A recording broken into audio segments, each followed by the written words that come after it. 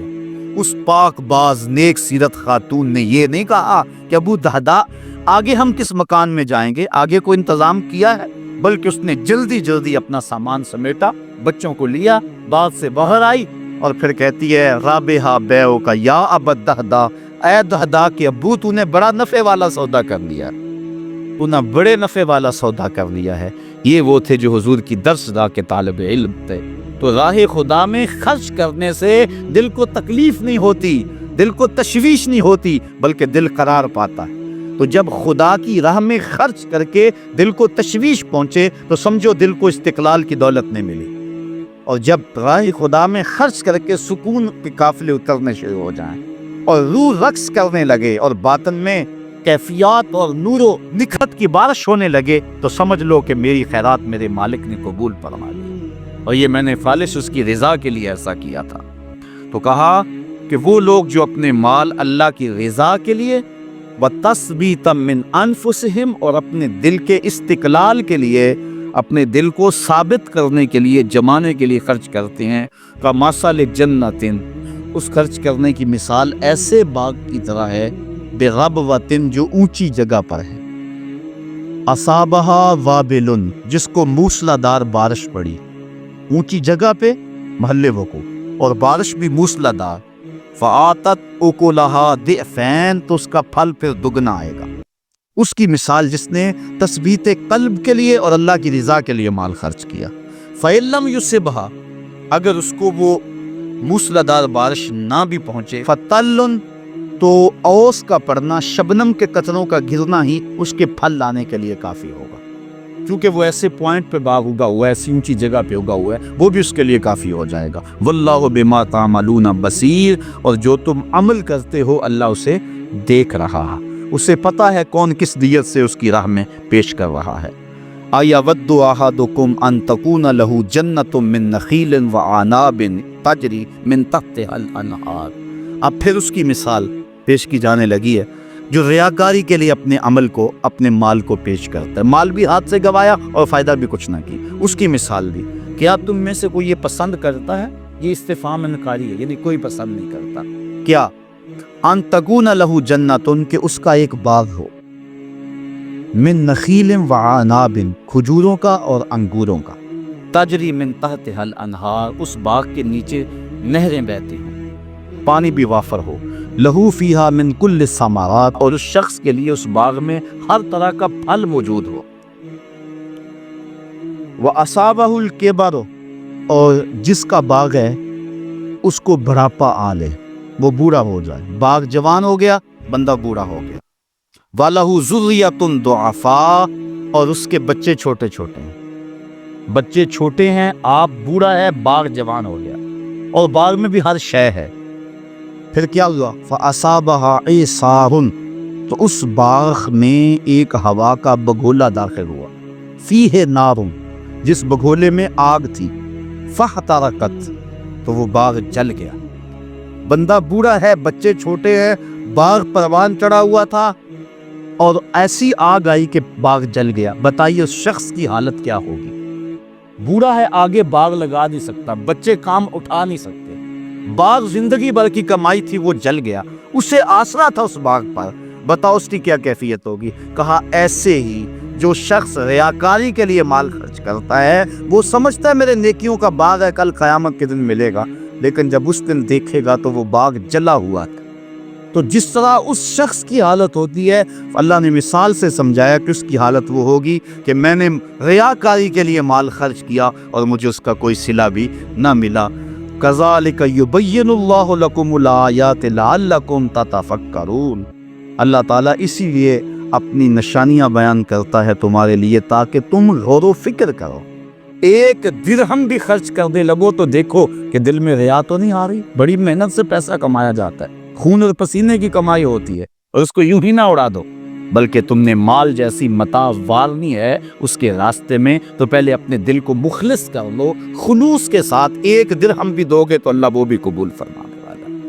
اس لیے ایسا نہ ہو کہ تم سب کچھ برباد کر بیٹھو۔ یا ایھا الذین آمنوا،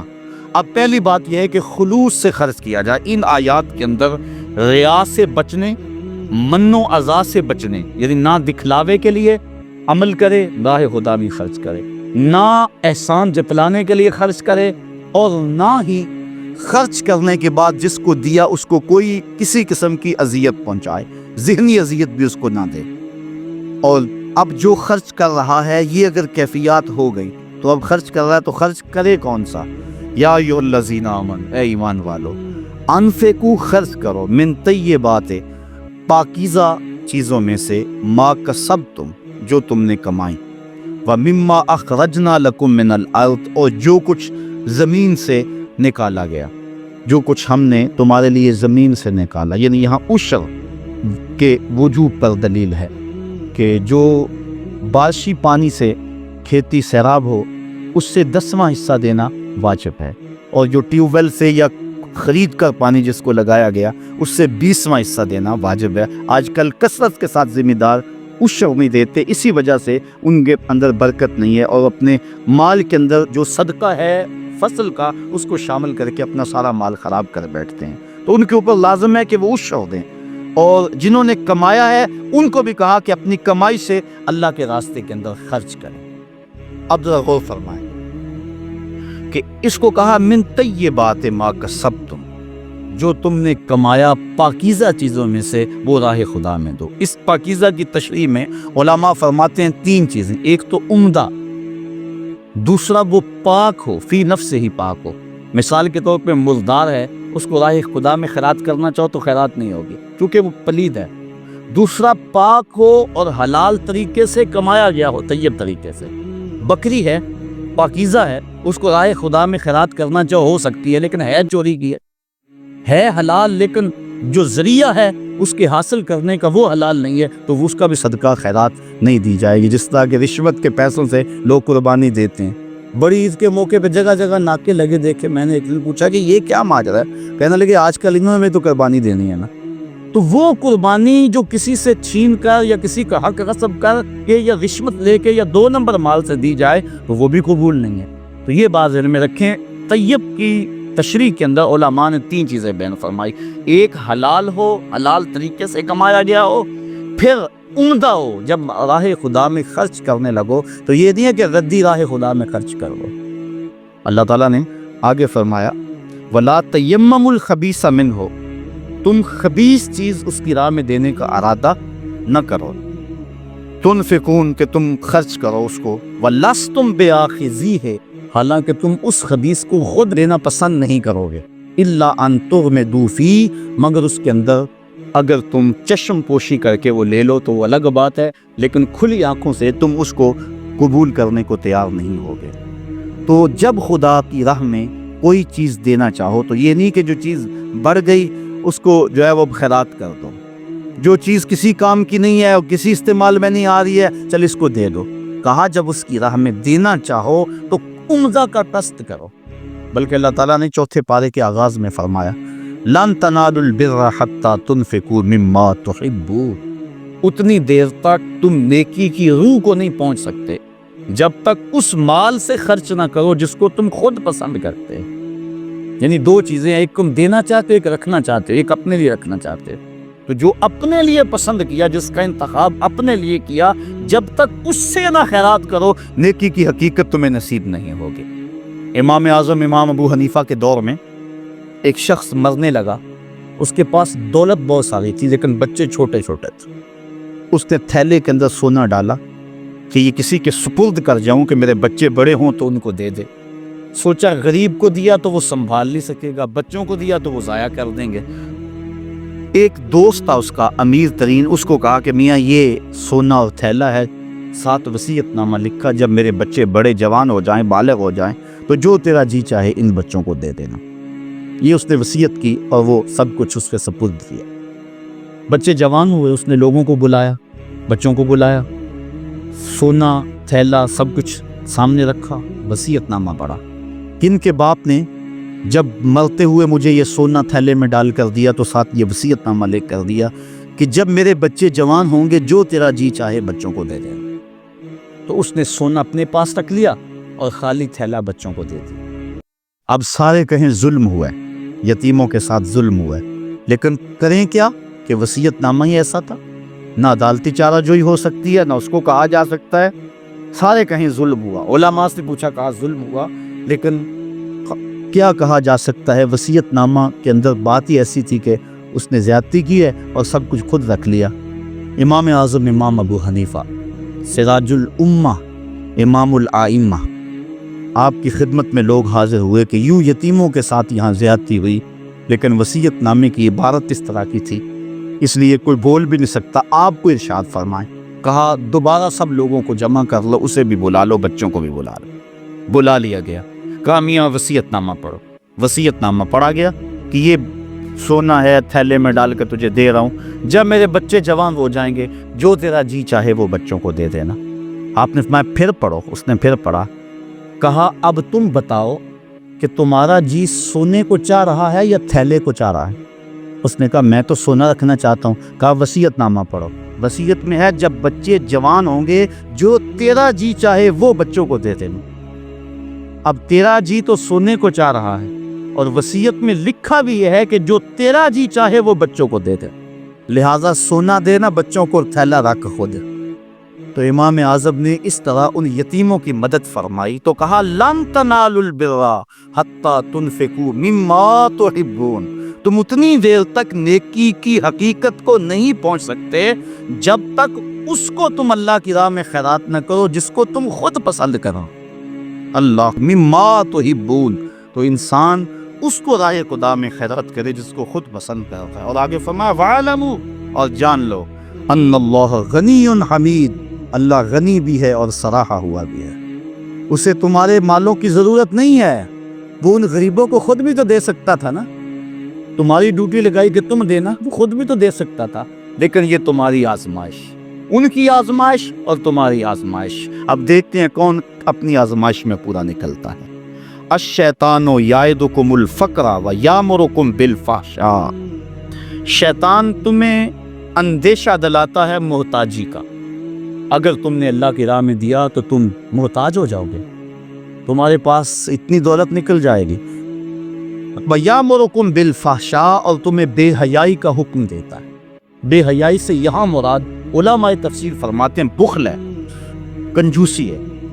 اور کنجوسی کو بے حیائی اس لیے کہا گیا کہ اس سے بڑی کیا بے حیائی ہوگی کہ غریب نانے شبینہ کو ترستا ہو اور امیر دولت کو سنبھال کے بیٹھ جائے. یہ بے حیائی نہیں ہے تو اور کیا ہے. وہ کیا کسی نے کہا تھا، گندم امیر شہر کی ہوتی رہی خراب، بچی مگر غریب کی فاقوں سے مر گئی. تو اس سے بڑی بے حیائی کیا ہوگی کہ ایک گھر میں گھی کے چراغ جلتے ہوں، ایک گھر کے اندر